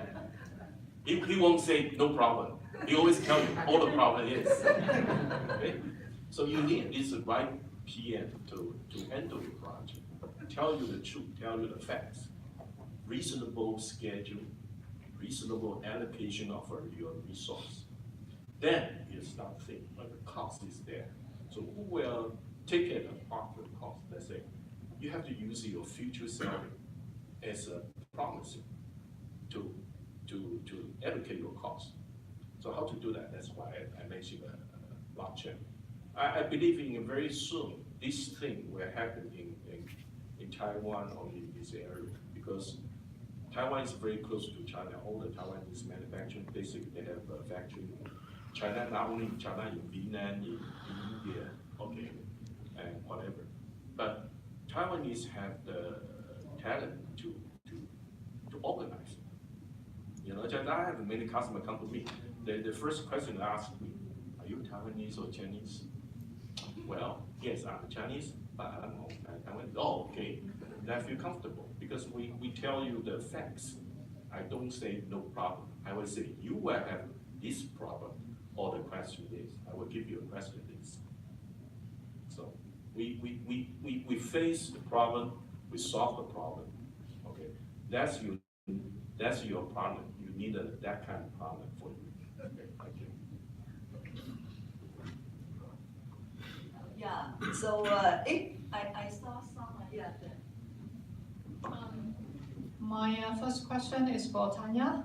So I'm glad to know that you have a very successful accelerating program in the UK and Europe. How you have been in Taiwan for a few days. How do you see your experience of that program fit into Taiwan's environment like this? And also, I have a second question. It's about government support. in the world, all the government are cheering up and they're all sort of announcing they are keen to support startups. And how do you see where the government support should be best placed or not? It would be great to hear about your experience, and also I think that this question can also be answered by other speakers as well. So obviously the first question I can take. So yes, I've been here for, this is probably my third, I can't really tell now, don't know, probably fourth day I think. And as I say, met quite a few people, still very many more to meet. But my initial feeling is that has in fact been said several times during this session, we're going to go and see Likud Terrace tomorrow morning. So that I think is not the final piece of the puzzle, but it's another piece of the puzzle that enabled me to get that fuller picture of how we might fit in. But certainly what I clearly see is the manufacturing base here is very strong, it's developed. There is a lot of synergy in the ways that things are done, and that can really help startups. What I haven't seen yet, because I simply haven't had time, is the startup community here, what that looks like. And that I'd be really, really interested to see, because we work within ecosystems, and of course you need partners, you need experts in manufacturing, you need experts in design, you need coaches, you need mentors. I need to have more meetings with corporates, for example, who are the funders of the program. We're equity free, so we don't actually take money from the startups. It's the corporates that fund the program. But I haven't seen any Taiwanese startups, and I think that is when I can give you a real answer to your question. And the other question, I think somebody asked. So I think on the government piece, what I would say is we are getting to see that kind of support from almost every government. I'm talking on behalf of GEN. What we have seen in the last 5 years is we exist in about 172 countries, I think. And out of 172 countries, every year we see at least 120 countries sending their government to represent the governments in those countries. Now, why that interest all of a sudden? As entrepreneurship started growing up, as startups started becoming more mainstream, even the governments realized that these are the disruptors, and the way economies are changing, the way it's like the fourth industrial revolution, you can say, the way things are happening, it requires a complete change in education, it requires a complete change in the banking policies, it requires a complete change in the way you used to do financial transactions. Everything has fully changed, and there's a lot of technology involved in it. So they are first open to learning about it, and second, they are saying if we have to change, then as regulators, we have to change those policies. So what our government has done in India is they are acting as facilitators. So they are allowing the private sector to do whatever they want to do. They are working very closely with them. They are monitoring them just to understand what has been the impact and how do they streamline these things, so that first, government is protected, your businesses are not illegal, you still fall in you are still falling in the tax regime, you're following all of the statutory compliances, but yet the compliances which are not required, they are slowly and steadily abolishing it. So I think every government should do that if they can act as a facilitator, and if they can act as an enabler to allow flow of talent, flow of economic cooperation between the countries.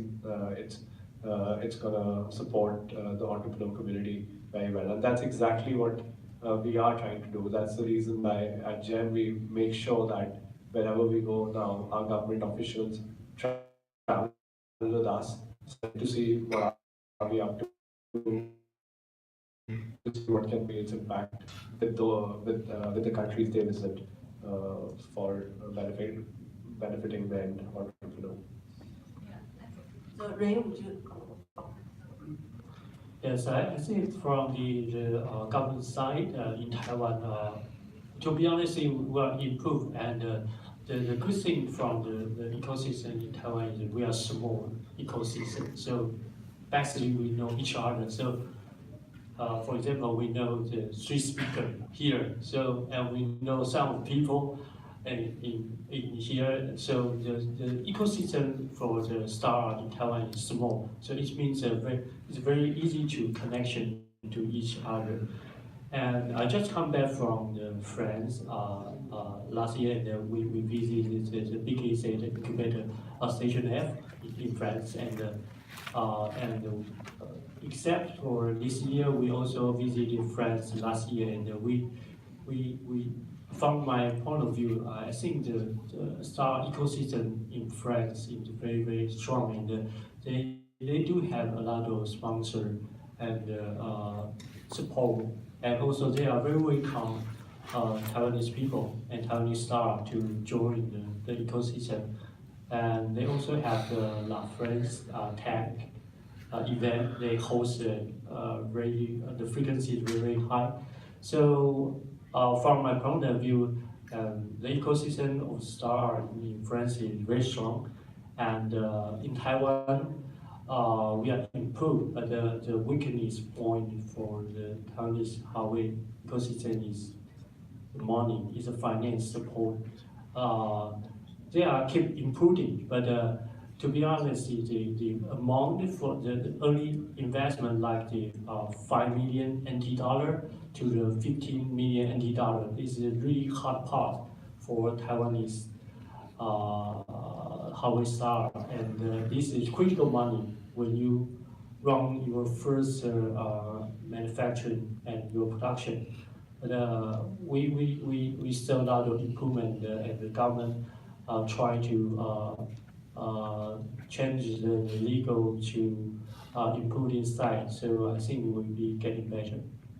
Okay, thank you.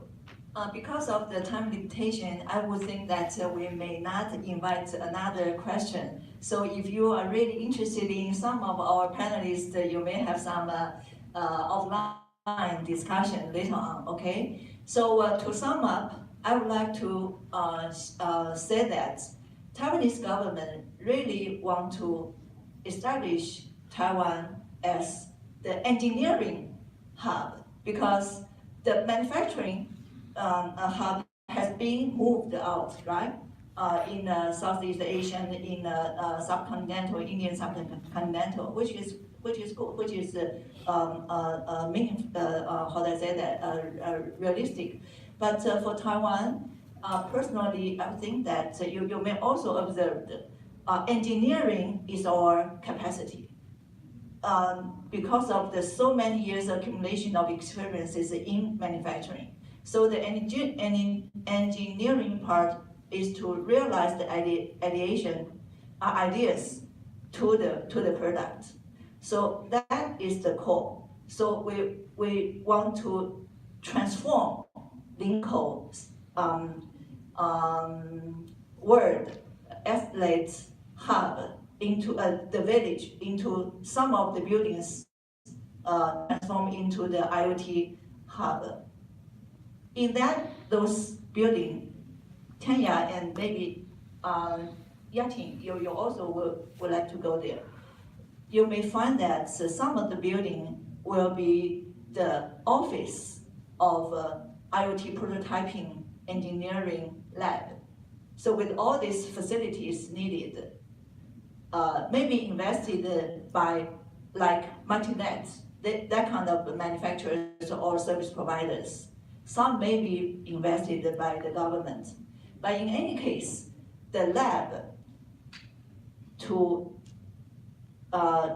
support the startups from abroad, from the local, or even corporates from the local or abroad, to design, to specify their product first. And then some small prototyping or small order can be done nearby, because Linko is in the center of the manufacturing hub. 2 kilometers, 5 kilometers, 20 kilometers. There are more than 1,000 manufacturers small and medium manufacturers nearby. So these are the supporter of the engineers working in Linkou Terrace. So the whole ecosystem can be built up so that Linkou can be the hub for accelerators to support their startups to realize their products, their ideas. So that's the thought. So you may be interested in visit tomorrow. So to observe on your own, by yourself, and then later on, please give back your response. Give us the feedback. How would you think Lincoln may be more offered or something like that? So you can see, you can contact me later on as your contact window if you have anything to say after you visit Lincoln. Okay, so at the moment, I would like to thank all of our speakers, including Huawei, Taiwan Need.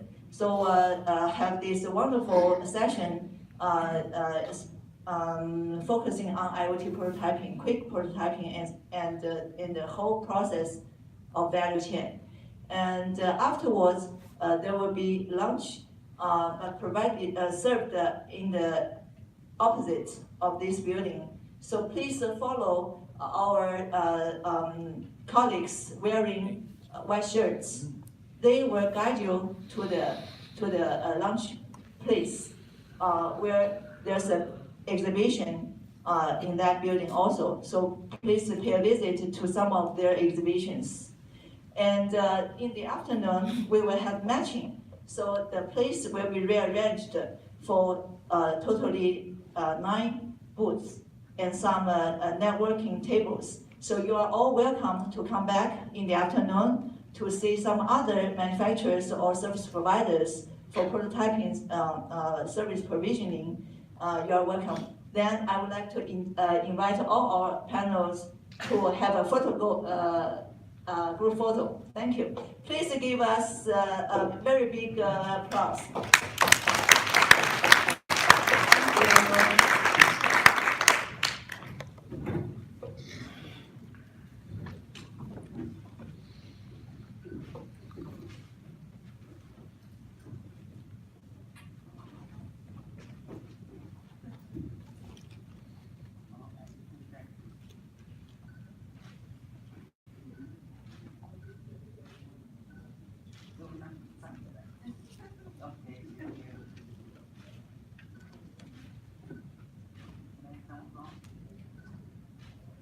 Okay.